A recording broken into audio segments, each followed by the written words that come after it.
열왕기하 4장입니다. 1절부터 17절인데 오늘 두 여자 이야기입니다. 하나는 과부가 된 기름 그릇들과 수냄 여인인데 과부가 된 한 여자고, 하나는 수냄 여인은 과부는 아닌데 남편이 나이가 많은 늙은 남편을 둔 여자예요.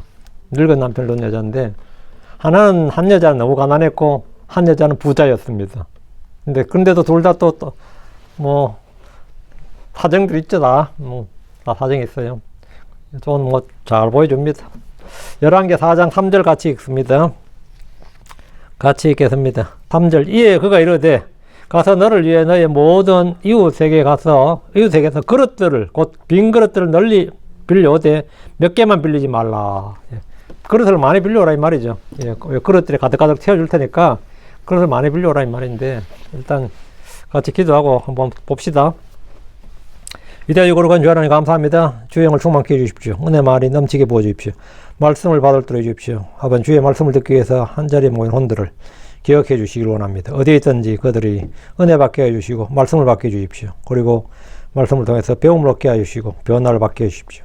전능자 주 하나님 주의 영을 충만케 하시길 간구드리고 신선한 기름 부음이 차고 넘치게 해주시옵소서. 사랑하는 아버지는 종에게도 주의 권능을 덧입혀 주시고 주님으로 옷 입게 하여 주셔서 이 시간 말씀이 사사로이 전해지는 게 아니라 기록된 말씀, 주의 영으로 선포되는 살아있는 말씀이 권능 있게 선포되게 하여 주시옵소서.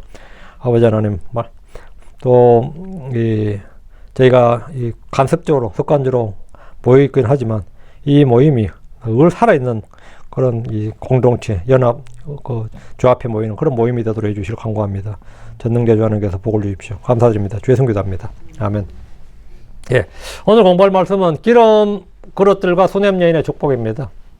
오늘 우리가 함께 살펴볼 말씀은 열왕기하 4장 1절부터 17절까지 말씀인데, 이 본문을 통해 우리는 두 가지 기적과 축복의 이야기를 보게 됩니다.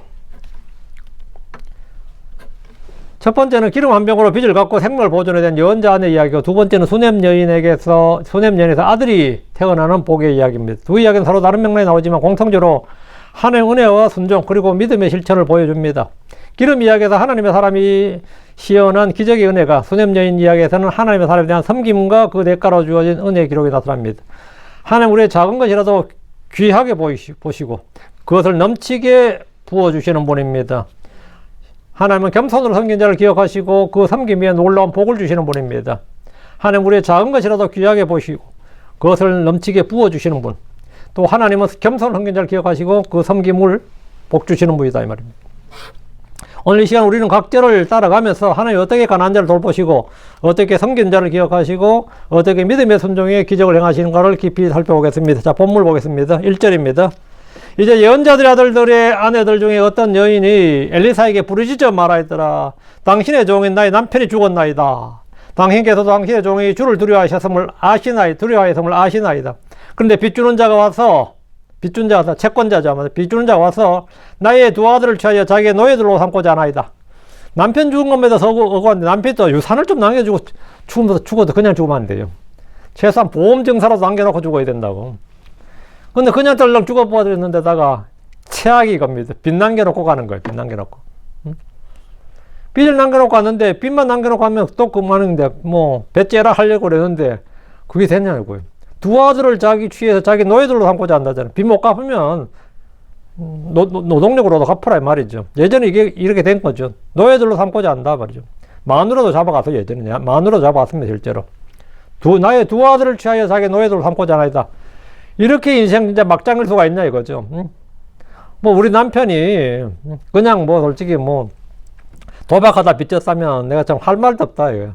술 처먹고 빚졌다면 내가 그것도 감당했는데, 주의 예언자잖아요. 주를 섬기다 주의 예언자인데 얼마나 먹고 살 것 같으면 빚을 졌단 말이죠.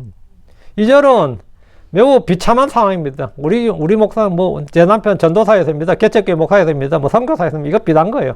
그래가지고 비행기 값도 없는데 갔다가 망했다 이런 이야기 비단 거예요. 생활비 없어서 쪼들하게 살다 죽어버렸네. 그럼 뭐 어떻게 되는 거예요? 예언자들의 아들들은 예언자의 제자나 거룩한 공동체에 속한 자들을 가르칩니다. 그들은 하나님의 말씀을 배우고 하나님의 사람을 따르는 경건한 공동체였습니다. 이 사무엘 시대 때부터 있었는데 엘리야 말년에 엘리야가 이 일에 전념을 했고 나중에 엘리사 시대도 있었던 거죠. 그들 중에 한 여자의 남편이 죽었습니다. 그리고 그 여자가 엘리사에게 말하는데 당신의 종인 나의 남편이 죽었나이다. 부고 소식이죠. 죽었다고요. 당신께서 당신의 종이 주의 두려워함을 아시나이다. 이 말이요. 엘리사가 모르는 사람 아니다. 죽은 사람이 엘리사가 아는 사람이다 이거예요. 엘리사의 지인이다고. 이 말은 남편이 진실한 하나님의 종임을 고백하는 겁니다. 하나님을 두려워하는 사람, 즉 경건한 삶을 살았다는 겁니다. 논팽이 아니었다고. 거짓 목사 아니었다고. 거짓 예언자 아니었다 이거예요. 그러나 경건한 사람이 죽고 그 남은 가족은 빚의 노예로 사라질 위기에 처합니다. 이 상황에서 우리는 하나님의 백성도 고통과 비극을 겪을 수 있음을 봅니다. 경건함이 자동적으로 모든 문제를 해결하지 않습니다. 하나님은 경건한 자를 보호하십니다. 그러나 이때도 하나님은 그들을 버리지 않으시고 엘리사를 통해서 개입하셨습니다. 이 여인은 엘리사에게 부르짖어 말합니다. 부르짖음은 뭐냐? 절박한 기도란 겁니다. 절박한 기도. 믿음은 하나님께 부르짖는 데서 시작됩니다. 이 여인은 엘리사에게 모든 걸 맡겼습니다. 당신이 나의 문제를 해결해 주시겠습니까? 이거예요. 우리는 고난의 날에, 시험의 날에, 어려운 때에 하나님께 부르짖어야 됩니다. 우리는 절망할 때 하나님을 찾아야 됩니다. 우리는 문제를 해결할 수 있는 하나님을 바라야 됩니다. 2절. 그리고 엘리사가 그녀에게 말하였더라. 내가 너를 위하여 무엇을 하랴? 내게 말하라. 내 집에 무엇이 있느냐? 그녀가 말하되 주의 여종은 집에 기름 한 병 외에는 아무것도 없나이다. 엘리사는 부르짖는 그녀에게 내가 너를 위하여 무엇을 하랴? 내가 너를 나한테 찾아오면 내가 어떻게 하겠냐? 이거에 뭔가 내가 너를 위해 무엇을 하랴? 이거 뭐예요? 지금 어려운데 날 찾아서 난들 돈 쌓아놓고 사냐? 나도 처지 비슷해. 내가 널 위해 뭘 할 수 있겠느냐? 근데 엘리사님 절망적인 이야기를 하는 게 아니에요. 나도 방법이 없다. 안타깝지만 난들 어떡 하겠냐? 나한테 찾아서 하소연하면 어떡하냐? 그 말은 아니죠. 예언자 엘리사는 그녀의 소원이 무엇인지 필요가 무엇인지를 물었습니다. 이는 스승 엘리야가 마지막에 엘리사에게 물었던 질문이기도 합니다. 주께서 솔로몬에게 이 질문하셨고 살로몬에게도 물으셨습니다. 자신을 찾아온 소경에도 나병 환자에게도 이 질문, 같은 질문 하셨습니다. 내가 무엇을 해주길 원하느냐? 내가 내게 무엇을 해주길 원하느냐? 엘리사가 그녀의 사정을 몰라서 한 질문이 아닙니다. 사정을 이미 알고 있었음에도 그녀의 입으로 직접 구하게 했습니다. 구하는 것, 요청하는 것, 부탁하는 것이 기도입니다. 구하라, 찾으라 이거예요. 부르짖으라 이거예요.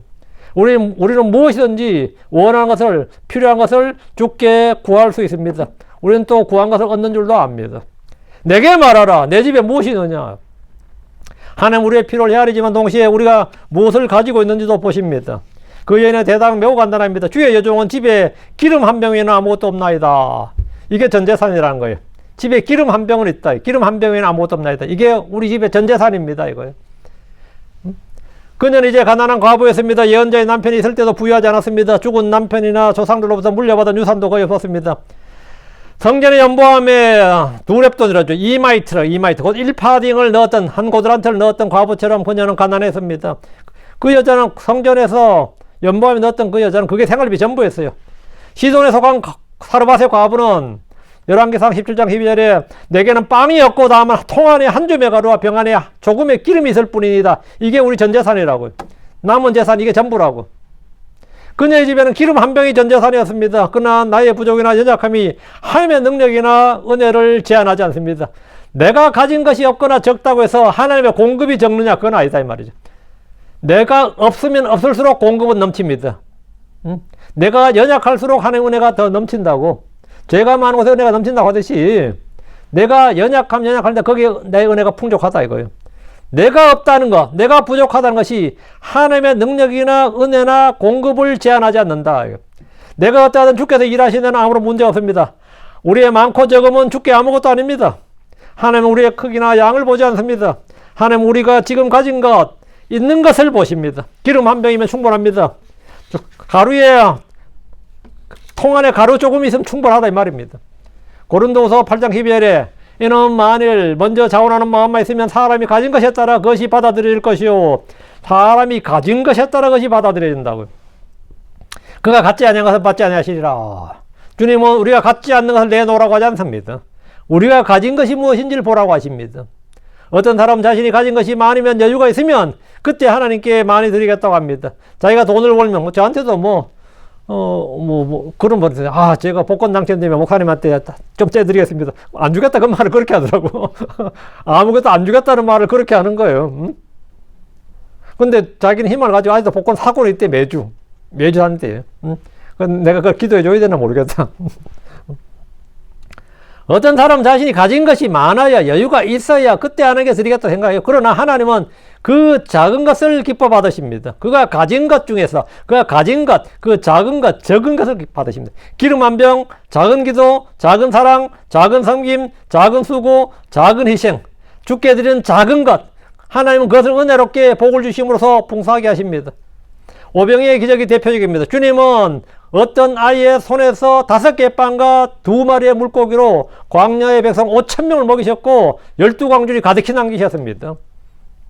자, 3절입니다. 그때 그가 말하였더라. 가서 내 이웃들 모두에게서 그릇들을 빌리라. 빈 그릇들을 빌리되 적지 않게 하라. 빈 그릇들을 빌리되 적지 않게 하라 했습니다. 예. 엘리사는 그녀에게 가서 내 이웃들 모두에게 그릇들을 빌리라고 했습니다. 복을 주어 부어주시기 전에 복을 받을 수 있는 그릇들을 준비하라는 겁니다. 그 집에 그릇들이 많으면 빌릴 것도 없겠지만 그 집에는 기름 한 병 외에 빈 그릇도 많지 않았습니다. 엘리사의 명령은 믿음을 요구합니다. 빈 그릇들을 빌리라. 적지 않게 하라. 지금 이 여인은 기름 한 병만 있습니다. 그러나 엘리사는 그릇을 많이 빌리라고 합니다. 그릇을 빌리는 것은 기름을 받을 준비를 하라는 겁니다. 하나님은 기름을 주시지만 그 기름을 받을 그릇은 그녀가 준비해야 됩니다. 믿음은 앉아서 기다린 것이 아니라 약속을 근거로 움직이는 순종입니다. 단순히 빌리라는 명령은 하나님께서 은혜를 주실 때 우리가 은혜를 받을 준비가 되어 있어야 한다는 걸 보여줍니다. 그릇을 빌리는 것은 하나님을 조종하는 것이 아니라 하나님의 말씀에 따른 적극적인 순종입니다. 오늘 우리도 이 말씀 앞에 서야 됩니다. 하나님께 응답을 구하면서도 내 마음에 그릇을 준비하지 않는 경우가 얼마나 많습니까? 하나님은 순종의 그릇을 파는 자에게 기름을 채우십니다. 우리의 마음은 주의 말씀, 주의 은혜를 담을 수 있는 그릇들입니다. 우리 몸은 질그릇입니다. 주의 성령은 기름입니다. 우리는 질그릇 속에 보화를 담고 있습니다. 빈 그릇들을 빌리되 적지 않게 하라. 주님께서 적지 않게 하라 했습니다. 이것은 넘치는 은혜, 풍성한 은혜를 부어주실 것임을 말하는 겁니다. 4절입니다. 그리고 내가 들어온 때에 너는 너와 내 아들들 위로 문을 닫고 그 모든 그릇들에 쏟아부어서 가득 찬 것을 따로 놓을지니라. 여기 보면 성경에 독특한 표현이 나오는데 너는 너와 내 아들들 위로 문을 닫고란 표현이에요. 위로 문을 닫고 뒤로 문을 닫고 이게 아니라 위로 문을 닫고 shut the door upon thee. 여기 upon이라 나온다. upon이죠. 위에 on이나 upon인데 위에 shut the door upon thee. 단순히 문을 닫는 행위가 아니라 너를 방 안에 집어넣고 문을 닫아 완전히 폐쇄 밀봉하는 모습인데 이제 관용적 표현이에요. 고대의 무거운 문을 안쪽으로 당기거나 바깥에서 밀어 닫을 때 문이 사람의 몸을 덮치듯이 가까이 다가오면서 공간을 차단하는 역동적인 모습을 담았어요. 그래서 upon이라는 단어 쓰인 겁니다. 문의 구조가 방보다 더 높았기 때문에 이 말이 쓰인 거예요. 이걸 보면 요 집의 문 구조, 방 구조, 문 구조를 알 수 있는 거죠. 문 구조를. 문 안에 방에 들어가면 문이 위고 있고 약간 반지하처럼 약간 내려가는 거예요. 그래서 이제 문을 위로 닫는 거죠. 그래서 내 아들들 위로 문을 닫고 이 표현이 이 집에 문이 이렇게 되어 있었구나 이렇게 알 수 있는 겁니다. 수냄 여인의 집도 이렇게 되어 있었어요. 요즘 건물에 하면 대부분의 창문이 위에 있죠. 문은 평지와 일치하고 창문이 위에 있잖아요. 창문을 위로부터 닫는 게 맞죠, 대부분이. 근데 이 집은 문이 이렇게 되어 있었다고. 엘리사는 그녀가 문을 닫고 기름을 부으라고 명령했습니다. 이 명령은 매우 중요합니다. 하나님은 종종 개인적인 공간, 비밀의 공간에서 일하십니다. 문을 닫고 오라는 것은 세상의 눈과 손을 피하고 하나님께 마음을 집중하는 걸 말합니다. 하나님은 공개된 자리에서도 일하시고 때로는 문을 닫은 곳에서 더 깊은 곳에서 일하십니다. 물론 하나님은 어디서나 일하는데 아무 제한이 없으시지만 아무 제한이 없어요. 그렇지만 때로는 이 일은 문을 닫고 안에 살아야 돼. 이 말씀 오늘날 우리에게 중요합니다. 우리는 열린 공간에서 기도하고 예배하고 기도합니다. 그러나 하나님은 종종 문을 닫은 곳에서 더 깊은 은혜를 주십니다. 가정의 기도나 개인적인 기도나 비밀의 기도에서 하나님은 더 깊은 은혜를 주십니다. 또한 모든 그릇들에 쏟아부어서 가득 찬 것을 따로 놓아둘지니라. 이 말씀은 필요가 채워질 때까지 계속 부어주라는 뜻입니다. 하나님은 한 번의 복으로 끝내지 않고 계속 부어주시는 분입니다. 우리는 열린 공간에서 기도하고 예배하고 기도합니다. 그러나 하나님은 종종 문을 닫은 골방에서 더 깊은 은혜를 주십니다. 5절입니다.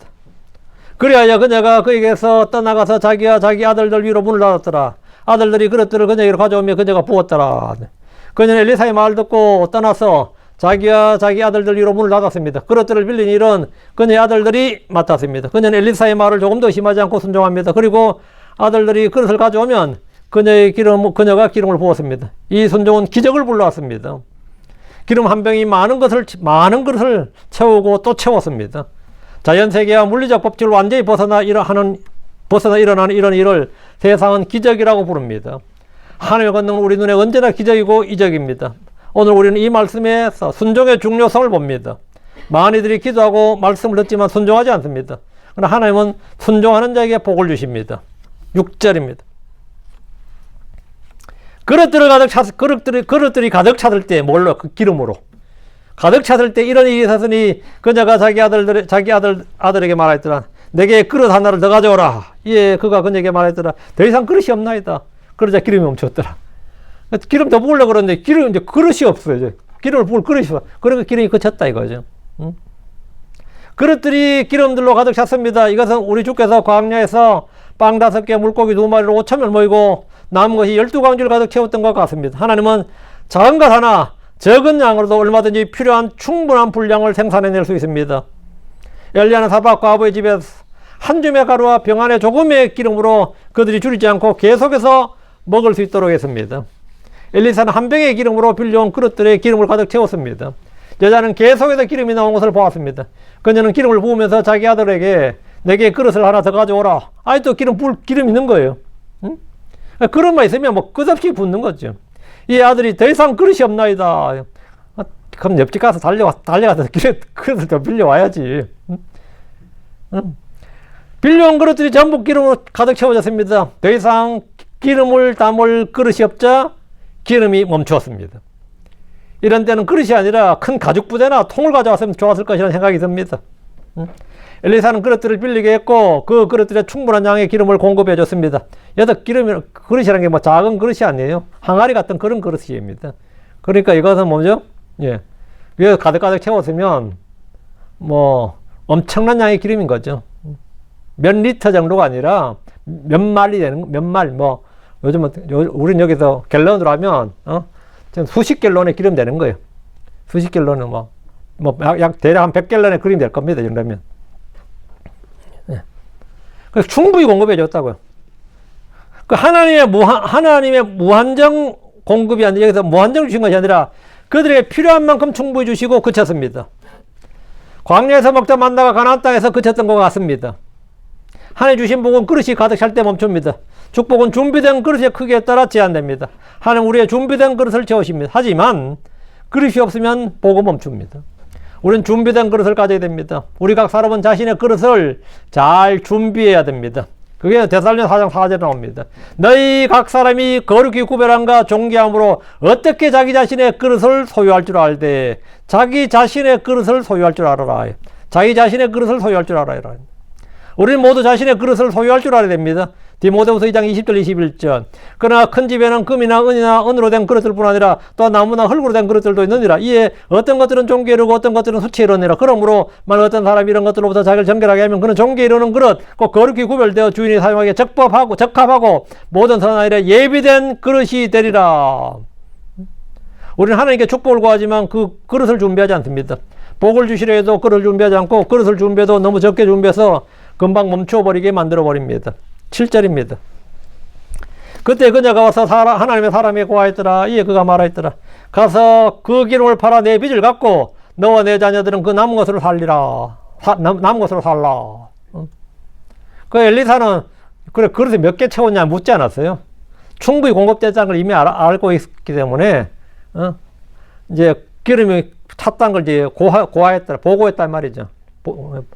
가서 그 기름을 팔아 내 빚을 갚고 빚은 그 기름으로 팔면 충분할 것이고 그도 남은 기름은 그걸 생활비로 써라 이거예요.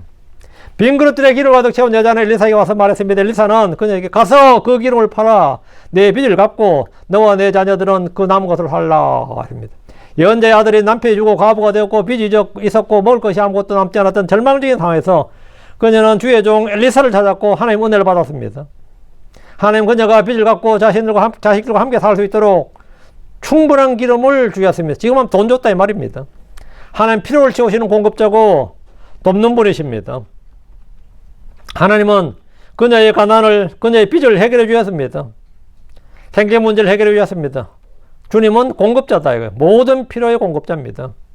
이런 지금도 계속되고 있습니다. 오늘 크리스천들에도 이 일이 계속되고 있습니다. 도저히 살 길이 없다고 생각될 때 주를 기억하십시오.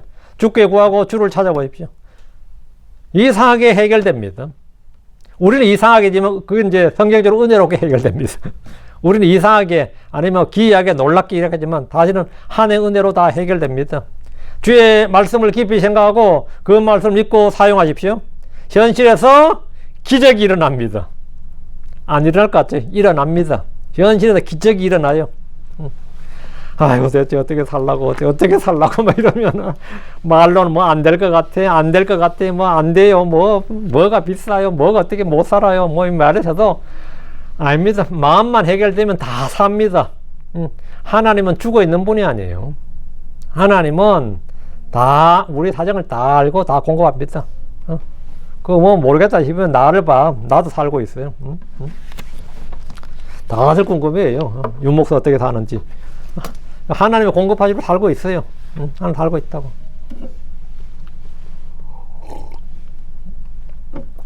8절입니다. 그리고 어느 날 이런 일이 있었으니 엘리사가 수nem으로 지나가는데 거기에 큰 여인 하나가 있었더라. 여건들은 great woman이죠. 큰 여인 하나가 있었더라. 그녀가 그를 강건하여 빵을 먹게 해서로 그가 지나갈 때마다 그곳으로 들어가 빵을 먹었더라. 어느 날 엘리사가 수넴 지역을 지나갈 때 있었던 일입니다. 엘리사는 한 도시에 머물지 않고 여러 곳을 다녔습니다. 수넴은 고대 이스라엘의 이삭을 지파에서 분배된 도시로 오늘날 이스라엘 북부 이스라엘 평야에 위치한 모레산 기슭의 마을입니다. 나사렛에서 남쪽으로 약 11km 정도 떨어져 있고 교통의 요지이자 기름진 곡창지대였습니다. 성경에서 수넴 여인 하면 가장 두 명의 유명한 두 여자가 나옵니다. 수넴에서 걸출한 두 명이 나오는데 오늘 본문에 엘리사를 섬긴 이 여자가 수넴 여인 나오고 다윗 왕이 늙었을 때 그의 수종을 들었던 수넴 출신의 젊은 여자 아비삭이 수넴 여자죠. 큰 여인 하나 이 말은 큰 여인이라도 덩치가 크다는 뜻은 아니겠죠. 이 말은 여인이 부자란 말입니다. 성경에서 크다 great 하면 뭐냐면 큰 사람 큰 자나 작은 자나 할 때 큰 자는 뭐냐면 재물이나 지위나 신분 등에서 일반인들보다 훨씬 더 크고 높은 힘을 가진 사람, 많은 부유한 사람이에요. 그걸 큰 자라고 합니다. 아브라함이 크게 되었다 그러면 뭐죠? 부자가 되었다 이 말이에요. 엄청난 거부가 되었다 이 말입니다. 왕이 크게 되었다 이 말은 부와 권력과 힘이 늘어나고 강하게 되었다는 말입니다. 뭐 위대하게 되었다, 훌륭하게 되었다 이런 뜻이 아니고 그냥 강하게 부자가 되었다, 크게 되었다 이 말입니다. 큰 여인이란 말은 부자, 그 당시에 상당히 부유한 여인 이 말이면 지금 한국식으로는 재벌 이 말이죠. 예. 근데 그녀는 엘리사를 강권해서 빵을 먹게 했습니다. 그리고 엘리사는 지나갈 때마다 그 집으로 들어가 빵을 먹었습니다. 수넴 여인은 엘리사를 섬겼습니다. 하나님은 섬기는 자를 기억하십니다. 히브리서 6장 10절에 이는 하나님은 불의하지 아니하사 너희의 행위와 사랑의 수고를 잊지 아니하시기 때문이니 그것들은 너희가 그분의 이름을 위해 보여준 것이요 너희가 성도를 섬겨온 것과 또 섬기고 있는 것이라. 하나님은 뭘 기억한다고? 너희의 행위와 사랑의 수고를 잊지 아니하시기 때문이다. 그리고 그것들은 그분의 이름을 위해 보여준 것이요 너희가 성도들을 섬겨온 것과 섬기고 있는 것, 너희가 성도들을 섬겨온 것과 섬기고 있는 것이라.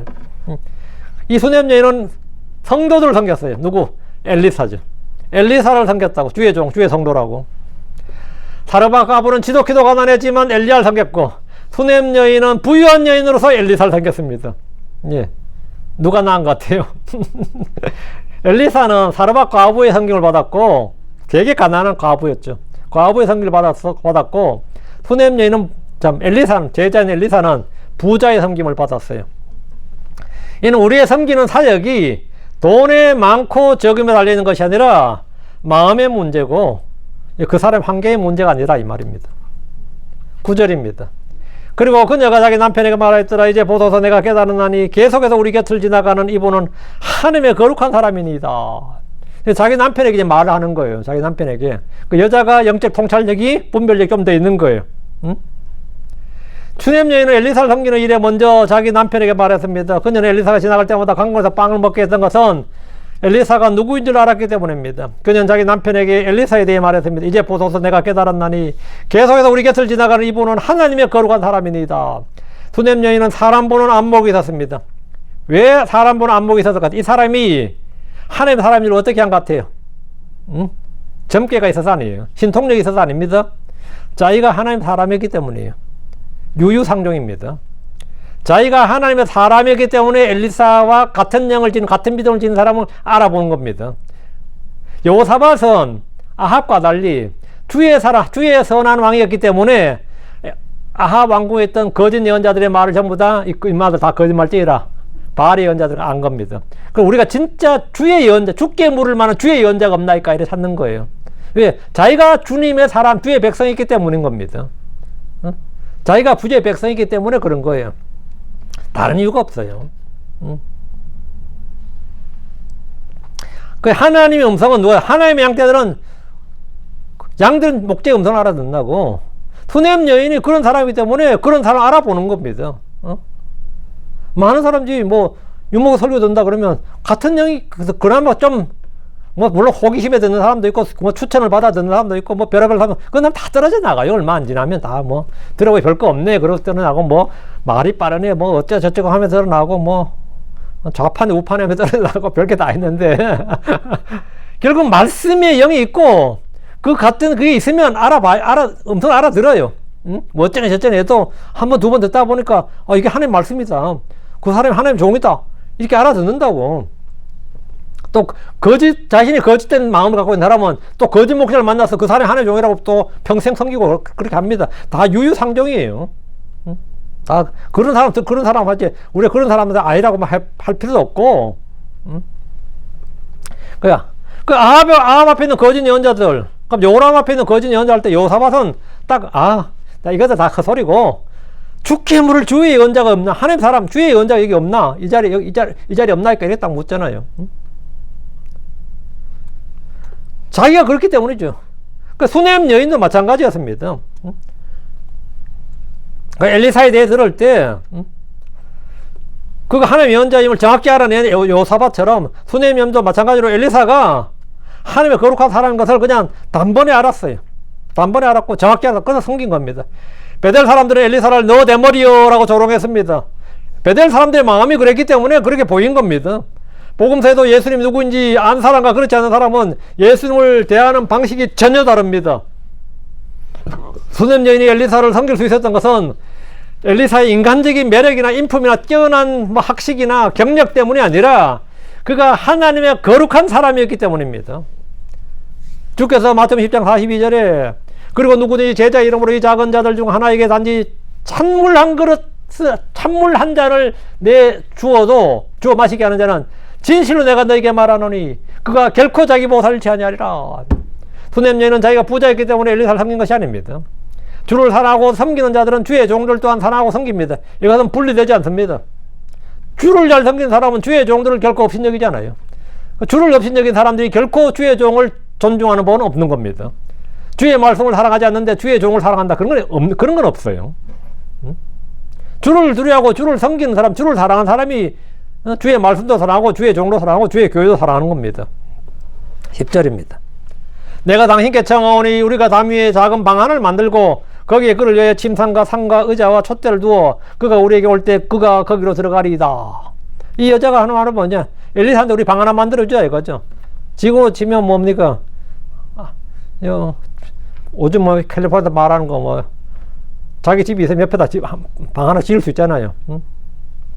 그거 하나 하자 이거죠. 수냄 여인은 자기 남편에게 엘리사가 이곳을 지나갈 때마다 식사를 제공하는 정도로 그치지 않고 아예 그가 이곳에서 와서 먹고 자고 생활할 수 있는 그의 방을 하나 마련하자고 했습니다. 내가 당신께 청하오니 남편에게 청하는 거죠. 우리가 담 위에 작은 방 하나를 만들고 수냄 여인이 엘리사를 섬기기 위해서 구체적인 준비를 위해서 남편과 의논했습니다. 엘리사가 머물 수 있는 작은 방을 만들고 그의 방에다 침상도 놓고 자고 가라 이거죠. 상도 놓고 먹으라 하죠. 의자도 놓고 여기서 공부도 하라 이 말이죠. 촛대를 두겠다 이거죠. 그럼 거기서 생활할 수 있도록 다 편히 제공을 해주겠다 이거예요. 엘리사가 편히 머물 수 있도록 필요한 것들을 마련하자는 겁니다. 그럼 남편이 이 여자가 미쳤나 이래 나오는데 정신 나간 여자가 있나 뭐 이런 골치 아픈 게 된 거지. 11절입니다. 그리고 그가 그곳으로 왔던 어느 날에 이런 일이 있었으니 그가 그 방으로 들어가서 그곳에 누웠더라. 저도 충북 어디에 어느 분이 집을 하나 새로 완전 리모델을 해가지고 방을 하나 만들어 놨는데 제가 그 집에 갔거든요. 그 방 하나를 딱 도서관처럼 만들어 놨더라고요. 그래가지고 방을 근데 이 방은 목사님이 만들어 놓은 방입니다 그러더라고. 근데 제가 이제 두 번 다시 그 집을 갈 일이 없어. 완전히 쪽이 났거든. 이거 완전히 뭐 음모론에 빠져가지고 내가 막 멤버 책망을 해버렸더니 끝나버렸지. 근데 그 집에 가면은 창세기부터 시작해서 제 설교 원고가 제보다 더 많아요. 다 제본떠져 있어요. 다 제본떠가지고 쫙 놓여있다고. 이거 어디서 구했냐 그러니까 어떻게 다 구해가지고 책을 다 만들어 놨더라고요. 그러니까 좋을 때야 뭐 좋을 때야 그렇게 아야 제가 거기 가지도 않는데 거기 아예 방을 하나 만들어 놨더라고. 그런 분이 있었어요. 엘리사도 지금 수냄 여인이 자기 방 하나 만들어 놨다 이거죠. 엘리사가 편히 머물 수 있도록 여기서 잠도 자고 식사도 하고 생활할 수 있도록 필요한 걸 다 해주겠다 이거예요. 11절. 그리고 그가 그곳으로 왔던 어느 날에 일어나 있었으니 그가 그 방으로 들어가서 그곳에 누웠더라. 이제 엘리야는 이제 호텔 잡을 필요 없는 거죠. 여관 갈 필요가 없는 거예요. 어느 집에 가서 뭐 신세 질 필요도 없고. 엘리사는 수냄에 거하는 동안 숙식 문제가 해결되었습니다. 주거 문제가 해결됐다고요. 그런 여관을 전전하지 않아도 되었고 이 집 저 집으로 옮겨 다니지 않아도 됩니다. 엘리사는 수냄 여인이 마련해준 방으로 들어가 누웠습니다. 엘리사는 그녀의 수고와 섬김을 기억하고 받았습니다. 수냄 여인이 엘리사를 적극적으로 섬겼던 여로보암 시대 때부터 국가적으로 진행되어 바알 숭배를 완전히 거절했음을 자신의 행동과 삶으로 보여주는 겁니다. 배교의 시대에도 주를 섬기는 사람, 바알의 형상에 무릎 꿇지 않고 입 맞추지 않는 사람들이 있으니 수냄 여인이 바로 그런 사람입니다. 그러니까 이게 가능했던 거죠. 12절입니다. 그리고 그가 그의 종 게하시에게 말하되 이 수냄 여인을 부르라. 그리하여 그가 그녀를 불렀을 때 그녀가 그의 앞에 섰더라. 엘리사는 자기 종 게하시에게 말했습니다. 게하시는 엘리사가 엘리야를 섬겼듯이 엘리사를 섬김으로 훗날 그를 위하여 이스라엘의 연자가 될 수 있는 사람이었습니다. 근데 이 수냄 여인을 부르라. 하나님은 그분을 섬기는 자를 찾고 부르시고 돌보십니다. 수냄 여인은 엘리사의 종 게하시 앞에 섰습니다. 13절. 그리고 그가 그의 종에게 말하였더라. 이제 내가 그녀에게 말하라. 보라, 내가 이 모든 배려로 우리를 위하여 세심히 돌보았으니 내가 너를 위하여 무엇을 행하랴? 내가 너를 위하여 왕에게나 군대 지휘관에게 말해주길 원하느냐? 이에 그녀가 대답했더라. 나는 나의 백성 가운데 거하나이다. 엘리사는 자기 종 게하시에게 수냄 여인을 불러 그녀에게 할 말을 주었습니다. 소원을 하나 들어주려는 겁니다. 이제 내가 그녀에게 말하라. 게하시는 엘리사의 명령을 받고 수냄 여인에 가서 엘리사의 말을 전해주면 됩니다. 보라, 내가 이 모든 배려로 우리를 위하여 세심히 돌보았으니 내가 너를 위하여 무엇을 행하랴? 이렇게. 내가 너를 위해 무엇을 행하라. 이러면 먼저 말하라 이거지. 엘리사는 그녀의 부탁이나 채권을 들어주려는 건데 소원이 있으면 말해보라는 겁니다. 엘리사는 자신이 받은 은혜와 호의를 갚으려고 했습니다. 엘리사는 이스라엘의 예언자로서 왕이나 군대나 지휘관에도 말할 수 있는 넓은 인맥이 있었고 그녀가 원한 것은 거의 대부분 들어줄 수 있었습니다. 내가 너를 위하여 왕에게나 군대 지휘관에 말해주길 원하느냐 했습니다. 이 말은 뭐냐? 부자들이 가장 갖고 싶어하는 게 뭡니까? 권력이죠. 그리고 권력자들과 인맥을 쌓는 겁니다. 그 수냄의 부자인데 이 수냄 지역에서는 한마디로 지방 유지단 말이죠. 그러니까 내가 이 군대 지휘관에게 너를 잘 돌봐달라고 말해줄까? 아니면 왕에게 말해줄까 말이에요. 그럼 뭐 끝나는 거죠. 그 부자들이 가장 갖고 싶어하는 것 중에 하나죠. 엘리사는 그녀가 원하면 왕이나 군대 지휘관에게 그녀에 대해 말해줄 수 있다는 겁니다. 이에 대한 수냄 여인의 대답이 간단합니다. 그녀는 아무 보상도 구하지 않았습니다. 이에 그녀가 대답하였더라. 나는 나의 백성 가운데에 거하나이다. 그녀의 말이 그녀의 마음과 성품의 순수함을 보여줍니다. 그녀는 대가를 바라고 엘리사를 섬긴 것이 아닙니다.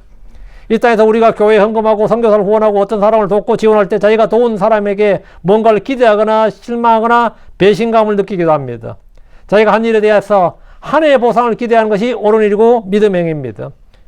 엘리사에게 뭘 기대하는 게 아니라 하나님의 보상을 기대하면 되는데 엘리사에게 뭔가를 기대하면 실망할 수 있죠. 엘리사는 그래도 뭐 능력이 돼요. 엘리사는.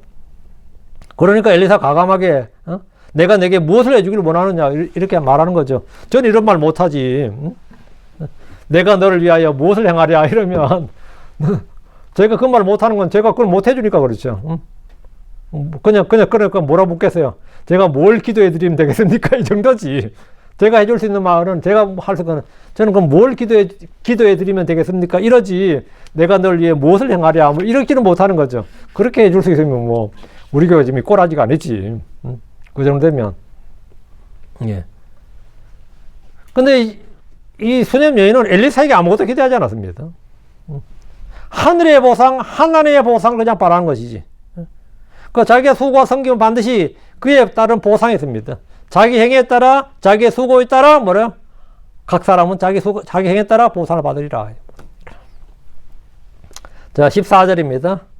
그리고 그가 말하였더라. 그러면 너를 위하여 무엇을 행하랴? 이에 게하시가 대답하였더라. 진실로 그녀에게는 아이가 없고 그녀의 남편은 늙었나이다. 엘리사는 게하시에게 그러면 그녀를 위해 무엇을 행하랴 하고 의논했습니다. 수냄 여인에게 뭔가를 해주고 싶었는데 바라는 것이 없으니 뭔가를 해줘도 해주고 싶었던 겁니다. 게하시는 엘리사의 마음도 알고 수냄 여인의 필요도 알았습니다. 게하시는 진실로 그녀에게는 아이가 없고 그녀의 남편은 늙었나이다. 이 집안 사정이 지금 이 집이 부자이긴 한데 한 가지 문제가 있다. 애가 없어요. 애가 없는데 문제는 남편이 늙어서 이제 애를 가질 수도 없단 말이죠. 그렇죠? 수냄 여인에게 지금 가장 필요한 것은 돈이나 권력이나 명예가 아닙니다. 그 남편도 마찬가지죠. 자식이 없으니까, 이스라엘에서 자식이 없는 건 큰 문제입니다. 왜? 상속대가 없잖아요. 땅을 상속을 해야 되는데, 하나님께 받은 유업을. 그 하나님께서는 우리의 필요를 아시는 거죠. 게하시는 수냄 여인의 필요를 엘리사에게 알려준 겁니다. 우리는 하나님께 우리의 필요를 알릴 수 있습니다. 우리는 하나님께 우리의 필요를 구할 수도 있습니다. 자, 15절. 그리고 그가 말하자, 그녀를 부르라. 예, 그가 그녀를 불렀을 때 그녀가 문에 서 있었더라. 게하시의 말로는 엘리사는 그녀를 부르라고 했습니다. 엘리사는 그녀가 그에게 아무것도 구하지 않았지만 그녀의 소원과 필요를 이제 알았으니까 들어주려고 합니다. 수냄 여인은 그가 단지 하나님의 종이라는 이유로 그를 도왔습니다. 하나님의 거룩한 사람이다. 엘리사는 수냄 여인의 성경과 호의에 대해서 은혜를 베풀려 하는 겁니다. 이것이 믿음의 선한 교제입니다. 이게 성경에서 말하는 커뮤니케이션이에요. 성경에서 말하는 교제라는 것은 주고받는 겁니다. 서로 주고받는 거예요. 수냄 여인은 엘리사의 부름에 문에 섰습니다. 16절. 그리고 그가 말하였더라. 이맘때의 생명의 때를 따라 내가 한 아들을 품으리라. 이에 그녀가 말하였더라. 그렇지 아니하나이다 내 주여 하나님의 사람이여 주의 여종에게 거짓말하지 마옵소서. 뭐 말 같지 않은 소리를 하십니까? 이거죠. 수냄 여인은 아무것도 구하지 않았지만 뜻밖에도 자식이 있을 것이란 수태고지를 들었습니다. 예, 천사의 수태고지는 아닌데 하나님 직접 주의 천사의 수태고지는 아닌데 예언자의 수태고지를 들은 거예요. 한 예언자로부터 수태고지를 들었어요. 이맘때의 생명의 때를 따라 이 말은 지금 이 시점을 기준으로 대략 10개월 전을 말합니다. 사람의 임신기간을 기준으로 37주에서 42주 사이 출산하므로 이맘때의 생명의 때를 따라 이 말은 내년 이맘때를 말하는 거죠. 엘리사는 수냄 여인에게 내가 한 아들을 품으리라 했습니다. 그래서 마치 주께서 아브라함과 사라에게 하셨던 말씀을 연상시킵니다. 엘리사는 마치 전능자 하나님처럼 말하고 있습니다. 그는 엘리야의 갑절의 권능을 받았고 못하는 일이 없었습니다. 이는 그가 주의 기름 부음을 받은 뒤에 주의 거룩한 예언자이기 때문입니다. 엘리사는 주님이 주신 권능을 잘 사용하고 있습니다. 사도들이 이스라엘의 도시를 돌면서 하늘의 왕국을 선포하고 병자들을 고치고 죽은 자를 일으켰던 것처럼 엘리사는 지금 이스라엘 두루두루 다니면서 거침없이 주님이 자신에게 주신 권능을 사용하고 있는 겁니다. 주님은 사도들에게 표적들을 행할 권능을 주셨는데 엘리사는 주의 예언자로서 그런 권능을 소유했습니다. 그는 단지 말씀만 선포하는 사람이 아니었습니다.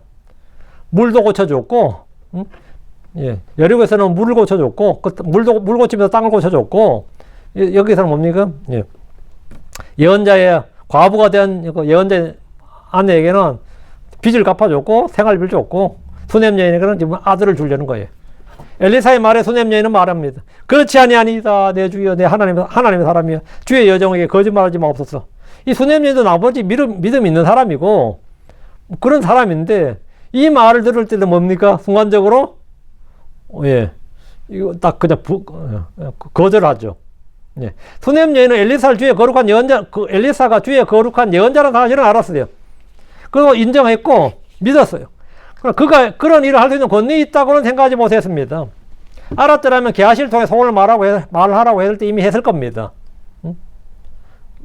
그런 권능이 있는 줄 알았더라면 아까 벌써 게하시 왔을 때 말했겠죠. 사람은 자신이 믿지 못하는 일은 구하지 못합니다. 자신이 믿지 못하는 일은 구하지 못해요. 수냄 여인은 그렇지 아니하나이다 라고 했는데 남편의 나이나 건강 상태를 고려했을 것이고 지금까지 아이가 없었기 때문에 영구 불임이라고 생각했을 겁니다. 아브라함도 주님의 수태고지를 들었을 때 믿지 못했습니다. 사라는 주의 말씀에 웃었습니다. 믿을 수가 없었기 때문입니다. 요한의 아버지 사가랴 역시 가브리엘로부터 수태고지를 들었을 때 믿지 않았습니다.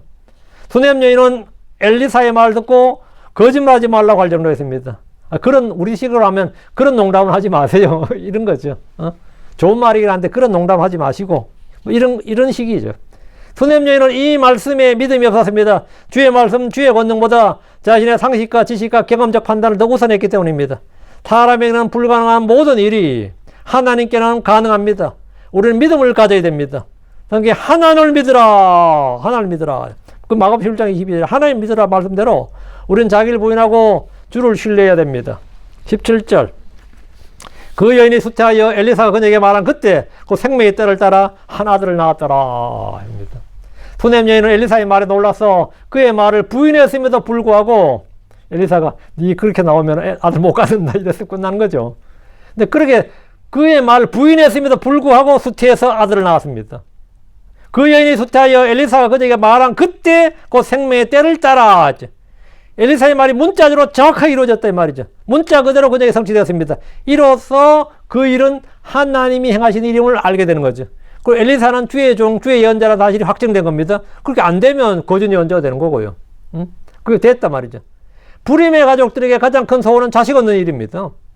특히 이스라엘 여자들은 자식을 낳지 못하는 것을 큰 수치로 여겼고 하나님의 심판인가 저주인가 이런 생각도 했습니다. 자식을 낳지 못했던 한나의 고통을 생각해보면 쉽게 알 수 있습니다. 수냄 여인은 엘리사를 섬겼고 그 일에 대한 보상으로 늙음악한 남편에게 한 아들을 낳았습니다.